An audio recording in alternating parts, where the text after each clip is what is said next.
Membincang kisah romantisme Gus Dur dengan Sinta Nuriyah ternyata tidak semudah seperti anak muda di zaman ini yang bisa dibeli hanya dengan sekuntum bunga mawar.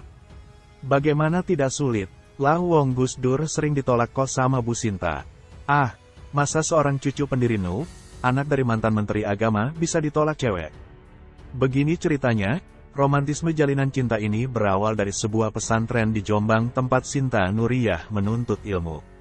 Gus Dur muda yang saat itu menjadi guru sudah berani melamar Sinta yang masih berumur 13 tahun. Merasa masih sangat belia, kontan rasa cinta Gus Dur ditolak oleh Sinta. Gus Dur segera meminang Sinta sebab dia akan pergi lama ke Mesir untuk melanjutkan studinya. Gus Dur melakukan pendekatan intensif, berbagai strategi pun dia coba. Mulai dari main catur dengan ayah Sinta, kemudian berlanjut melakukan PDKT ke ibunya, ke nenek, baru setelah itu ke Sinta langsung. Jadi, ibarat bus, kisah cinta Gus Dur ini harus melewati beberapa terminal pemberhentian. Namun berbagai usaha keras ini ternyata tidak juga menaklukkan hati Sinta. Sering mendapat penolakan, tidak juga membuat Gus Dur putus asa. Sebelum berangkat ke Mesir, Gus Dur melakukan strategi selanjutnya, seorang teman ia suruh mengantar surat yang isinya kurang lebih apakah Sinta bersedia menjadi istrinya. Si pengantar surat ini menunggu lama untuk mendapatkan jawaban dari Sinta yang kala itu sudah berumur 14 tahun. Sinta muda bimbang, mau menolak secara terang-terangan tapi dia juga sadar bahwa Gus Dur adalah gurunya. Alasan inilah yang membuat Sinta sedikit sungkan. Namun karena kejeniusannya, Sinta membalas surat tersebut dengan jawaban yang diplomatis.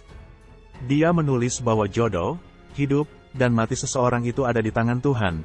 Kalau kita berjodoh, meski berjauhan pun nanti suatu saat juga akan dipertemukan, namun tatkala tidak berjodoh, meski dekat juga tidak akan bertemu. Dengan jawaban ngambang itulah, akhirnya Gus Dur pergi ke Mesir tentu dengan perasaan sedih. Singkat cerita, di Mesir Gus Dur terlampau sibuk berorganisasi hingga kuliahnya pun tak semulus yang dikira.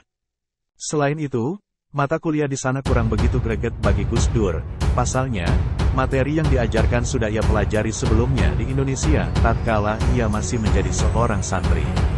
Akhirnya 2 tahun itu Gus Dur tak selesai kuliah, lalu pindah ke Irak. Selama di Mesir itulah Gus Dur dan Sinta saling mengirim surat. Kegiatan ini berlangsung hingga Gus Dur pindah ke Irak. Lambat laun, surat-surat yang dikirim Gus Dur itu akhirnya mampu mengetuk hati Sinta.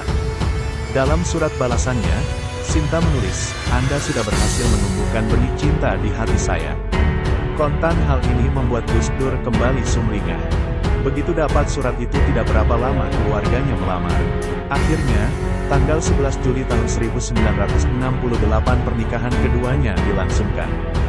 Gus Dur yang saat itu masih di Irak meminta agar diwakilkan oleh kakeknya Kiai Bisri Syansuri yang berusia 68 tahun. Kontan meskipun sudah resmi menikah Gus Dur dan Sinta harus menunggu 3 tahun untuk melaksanakan bulan madu. Ya nunggu Gus Dur pulang baru bisa merasakan indahnya malam pertama.